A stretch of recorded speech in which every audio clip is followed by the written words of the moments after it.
Support WrestleTalk! Give us a subscribe. Shinsuke Nakamura has his debut match on the main roster. The three faces of Tyler Breeze unveiled. And Jinder Mahal just became the new WWE Champion. I'm Ollie Davis. That's insane. And this is WWE Backlash 2017 in about 4 minutes. WWE surprisingly opened the show with what could have been the night's main event. Dolph Ziggler versus Shinsuke Nakamura. Tom Phillips asked early on in the match, which man will suffer most for their art? That artist stuff ain't going anywhere. The two had a good 15-minute match with Nakamura kicking out of the zigzag and a brutal looking kick to the back of the head. But really, is a drawn out competitive opener really what you want for Nakamura's debut fight? Considering the 5-week or so build, that Shinsuke was all over the poster, and how much his in-ring skill has been teased, this should have been a dominating 5-minute win for Nakamura. Instead, both men come out of this at exactly the same level they started. When Tyler Breeze came out as his Fashion Files Master of Disguise character, dressed like a janitor, I let out a heavy sigh. When he first tagged into the ring against the Usos, still holding his mop, I sighed even harder and then tweeted Kenny Omega about gimmick infringement. But then something unexpected happened.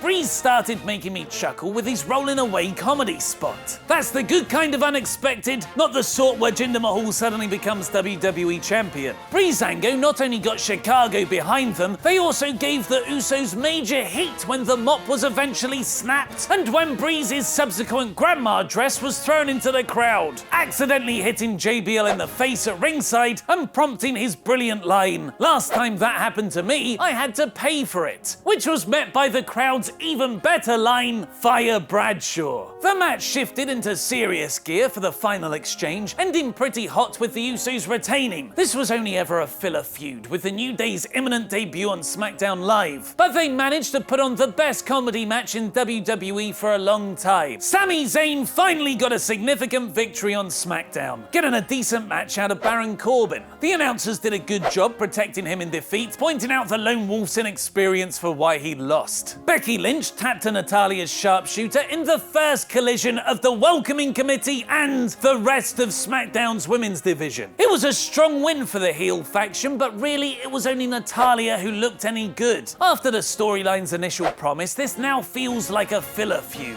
The real money is having Naomi, Charlotte, Lynch and Natalya all fight over the title. Kevin Owens retained against AJ Styles in the match of the night, built around the Phenomenal One's phenomenal selling of his knee. The finish was rather innovative, with Styles getting his legs stuck in the monitor hole of the announcer's table, tangled up in wires, and losing via countout, which probably means a rematch will happen between the two while the main event is dominated by WWE Champion Jinder Mahal. Luke Harper won his match, which is great. I think he's got a lot more potential than his former Wyatt family brother, but then why build up Erick's character so much on talking smack as of late if you're not going to capitalize on it in the ring? I doubt the creative team gave it that much thought, as this was only ever a buffer between Styles versus Owens and the main event. Jinder Mahal versus Randy Orton started off like a hot blood feud, with the Viper going straight for the Maharaj before the bell even rang. The following 10 or so minutes, however, weren't as good, with few being able to buy into Jinder as a main eventer. The finish exasperated this even further, with Mahal beating Orton with help from the Singh brothers. Jinder is your new WWE Champion, a rather obvious ploy to expand into India. Unfortunately, the move is not without potentially harmful side effects. Jinder's win now subconsciously positions SmackDown very much as the promotion's B show for mainstream viewers. The champion never shaking his career-long undercard tag, devaluing not just the belt, but all those now beneath him on the Blue Brand's roster. Also, intentionally or not, it also rather cynically exploits the nastier side of current socio-political trends, casting a foreigner who preaches diversity, whether it be a hypocritical preaching or not, as the heel. WWE have an uncomfortable history of putting those from Jinder's home country as the villains, Canada. So that was WWE's Backlash 2017 in about 4 minutes. Here's SmackDown Live's ratings recap from top to bottom. Smack damn, smacktastic, smack bang in the middle,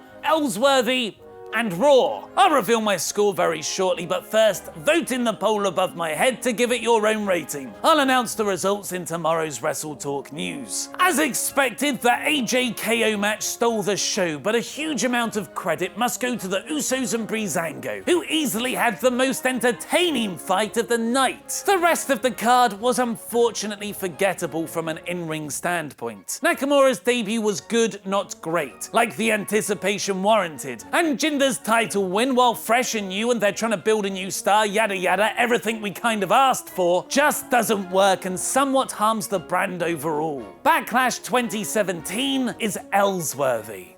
How would you fantasy book Asuka's main roster debut? Luke Owen and I pitch our ideas in the latest Wrestle Ramble. And is there backstage heat on Randy Orton? Click the videos to the left to find out, press subscribe and support WrestleTalk on Patreon. I've been Ollie Davis and that was wrestling.